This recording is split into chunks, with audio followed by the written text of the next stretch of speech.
En la sección 17 de NIP para Pymes se encuentra lo relacionado con los requerimientos de la información financiera de propiedad, planta y equipo. Allí se indican con precisión las características que debe cumplir para darle el tratamiento al activo como propiedad, planta y equipo, así como la aplicación de un juicio profesional, habiendo previamente adquirido el conocimiento para reconocer un elemento como activo de propiedad, planta y equipo. Para evitar confusiones o prácticas indebidas, la norma precisa qué conceptos no se deben incluir como propiedad, planta y equipo, pese a que cumpla con sus características, y esto debido a que en el texto de la norma encontraremos una sección específica para cada uno de los ítems que a continuación se relacionan: activos biológicos y los derechos de explotación de recursos naturales no renovables. En la NIP para Pymes, el reconocimiento es el proceso de incorporar a los estados financieros uno de sus elementos, previa validación de su cumplimiento, definición, características y cualidades que debe cumplir para validarse y proceder así a la incorporación de los estados financieros. El concepto de reconocimiento exige apropiación de la norma, así como el buen juicio para aplicarla. Al momento de incorporar al estado de situación financiera, la norma prevé que su medición sea por su costo, incluyendo los elementos necesarios para su ubicación y puesta en funcionamiento, así como los costos de desmantelamiento en el caso en que se estipule esa condición a cumplir. La sección 17, propiedad, planta y equipo, contiene la especificación de los elementos que componen el costo de un bien. Asimismo, en el parágrafo 17.11 indica todo aquello que no se considera como componente del costo. En esta diapositiva se nos orienta la aplicación de las matemáticas financieras, por lo cual las trataremos desde la realidad del entorno de los negocios. Este componente ha de tomar un protagonismo significativo al momento de darle la aplicación que corresponde. Veamos un ejemplo. Pues si adquirimos un bien por valor de 2 millones de pesos pagadero a 2 años con una tasa del 10% anual, pues el valor actual es de 1.652.893 pesos, valor por el cual se debe reconocer el activo y la amortización de los intereses que serán reconocidos en un periodo como un gasto en el ejercicio. Ahora bien, ya estamos familiarizados con esta actividad de medición posterior, que se da cuando presentamos la información. Por ello, debemos abocarnos a la participación de la gerencia para poder concluir con éxito esta medición, en especial para identificar si hay lugar a un deterioro o no, labor que no necesariamente es del resorte identificar el deterioro del contador, sino de un experto designado por la gerencia. Concibiendo la depreciación como el reconocimiento del uso, desuso y obsolescencia de un bien, no se refleja novedad frente a los métodos convencionales de depreciación, no pudiendo decir lo mismo que si el activo se puede subdividir por componentes que tengan características similares y vidas útiles. Estaríamos ante un escenario de un mismo bien a depreciar por componentes y no de manera integral. Eso sí, cada uno con su vida útil y valor residual, si así lo estima la gerencia.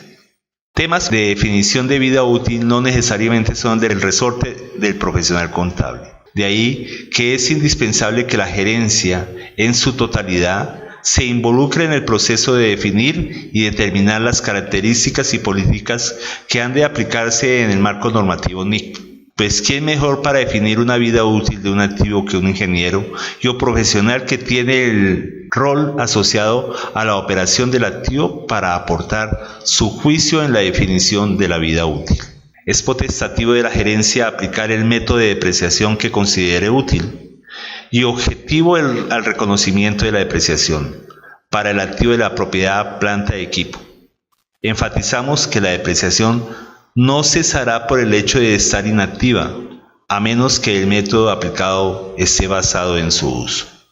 En estos momentos, podemos concluir que un buen número de los activos presentan esta figura de deterioro, siendo este el importe recuperable menor frente a lo que nos refleja los datos históricos de la contabilidad. Por ello es útil asignar responsabilidades frente a la tarea de identificar si hay o no un deterioro y que se procede a su respectivo reconocimiento y o incorporación en los estados financieros.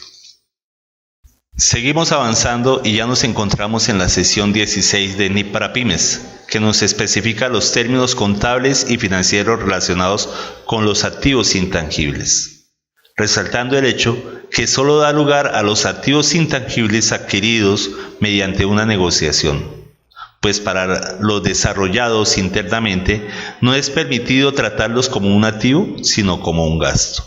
Estos principios han de ser aplicados para cada uno de los activos, ya que inicialmente deben cumplir con la definición de activo: recurso controlado proveniente de evento pasado que espera generar un beneficio futuro. Pues bien, en cuanto al concepto de probabilidad descrito en la diapositiva como de fiabilidad, están ligados a los beneficios futuros que se plantean en la definición de activo. La explicación de estos intangibles generados internamente podría no ser de fácil identificación. Los recursos aplicados propiamente al intangible en su desarrollo podría influenciar el concepto de generación de beneficio futuro. Por eso considero que la norma no se expone y se precisa que es ser tratado como un gasto. La medición posterior o para presentación de la información financiera es muy sencilla al aplicar la amortización correspondiente, habiendo definido con antelación la vida útil del intangible, y proceder a validar si hay lugar a la figura de deterioro que se presente en los activos, bien sea de origen interno o externo. Podemos acercarnos al espíritu de la norma al prever que nada es infinito y por ello el concepto de amortización permite ir reconociendo los beneficios de ese intangible en el tiempo definido como útil para la empresa que lo adquiere. Ahora, para determinar el concepto de valor residual o valor de salvamiento a aplicar en los intangibles, se debe hacer uso de un juicio profesional que sustente de manera objetiva el uso de estos conceptos, previendo si hay lugar a comercializar el intangible una vez agotada la vida útil. Nos adentramos a la sección 20 de NIP para Pymes y en ella identificaremos qué es un arrendamiento, así como los tipos de arrendamiento que se puedan presentar y su caracterización, para luego proceder con el respectivo reconocimiento, dependiendo del tipo de arrendamiento que estemos trabajando, pasando luego a realizar la medición en armonía con lo previsto en la sección, para luego culminar con la presentación y revelación que se requiere en los estados financieros. En el escenario de arrendamiento financiero, el arrendatario procederá a reconocer el bien como la adquisición de un activo con un valor del valor presente de los pagos futuros. En lo relacionado con el arrendamiento operativo, se reconocerá con cargos al resultado, bien como un gasto o un ingreso, dependiendo del rol que tenga en el negocio. La clasificación de un arrendamiento y por ende su tratamiento contable se realiza al inicio del contrato del arrendamiento y no se cambia durante la vida del contrato, salvo que las partes acuerden cambiar acuerdos preestablecidos y si así fuere, el reconocimiento deberá cambiar. Si observamos con detenimiento el arrendamiento financiero, se asimila a una compra con financiación y se debe dar el tratamiento del activo financiero, revelando el hecho de que está haciendo uso del mecanismo del leasing para apalancar la adquisición de estos activos. El arrendatario al inicio reconocerá sus derechos de uso, así como su obligación bajo el arrendamiento financiero como activo y pasivo respectivamente. Asimismo, reconocerá cualquier valor asociado directamente con la operación como un mayor valor del activo.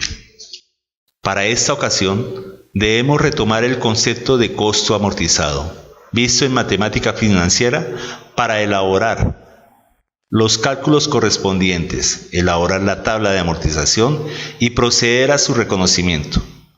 De igual forma, reconocer el cargo o la obligación y el valor del gasto del periodo respectivo que debe ser igual al valor de la cuota que tenemos que cancelar por la obligación acordada. Retomemos el concepto de depreciación, el cual se define como el reconocimiento al uso, desuso u obsolescencia de un bien en el transcurrir de la vida útil del mismo. Como se sabe, existen varios métodos de depreciación de los cuales debe hacerse uso la gerencia y hacer uso del buen juicio profesional para determinar cuál método es el que se ajusta para un bien determinado. No sobra recordar que igualmente podemos hacer uso del concepto del valor de salvamento o valor residual, que aplica cuando el bien es susceptible de tener un mercado activo al final de la vida útil y así poder disponer del activo. Por último, también debemos evaluar la evidencia de un deterioro que igualmente debe ser reconocida si fuese procedente. En el escenario del arrendamiento operativo, la entidad debe revelar información pertinente como duración del contrato, valor del contrato, valor mes, así como los pagos efectuados y temas adicionales como opción de renovación, temas de mantenimiento, disposición de su arrendar, si se puede o no. Para terminar este tema, al consultar la sección 20 de arrendamientos, podremos encontrar mayor ilustración sobre la información a revelar. Abordaremos la sección 34 de NIP para pymes, donde conoceremos aspectos contables y de información para las actividades especiales de agricultura, extracción y acuerdos de concesión, tales como el momento de reconocimiento, el método de medición, presentación e información a revelar. El producto agrícola es resultante del producto biológico y a estos dos le aplicaremos el marco normativo de la NIC 34, NIP para pymes, mientras que el producto resultante está siendo concebido como inventario y para ello le aplicaremos lo previsto en la sección 13 de NIC para pymes. La sección 27 de NIP para pymes nos ilustra de manera amplia y suficiente la temática relacionada con deterioro de activos, al igual que en todas las sesiones donde proceda a calcular el deterioro que presente el elemento objeto de estudio. Se debe imperar el juicio profesional en su reconocimiento como en su medición, y debido proceder ante la realidad, pues es considerado de alto impacto en el momento de la toma de decisiones por usuarios de la información financiera. Si en momentos posteriores resulta que el deterioro del ejercicio anterior no persiste, se procede a realizar el respectivo ajuste mediante la reversión del mismo. Para evaluar indicios de deterioro, recurrimos a diversas alternativas de consideración y validación, y concluir de manera argumentativa cuáles son las que están dando lugar a reconocer y medir el impacto del deterioro que se nos está presentando. Recordemos que para su reconocimiento se debe enfatizar en la fiabilidad del origen del deterioro, así como la medición razonable del deterioro. Para desarrollar el término de valor en uso, debemos proceder a estimar y o calcular el valor de entradas y salidas futuras de dinero relacionadas con el activo, así como de su valor de disposición final incluido, para así poder aplicar la tasa adecuada a estos flujos de efectivo.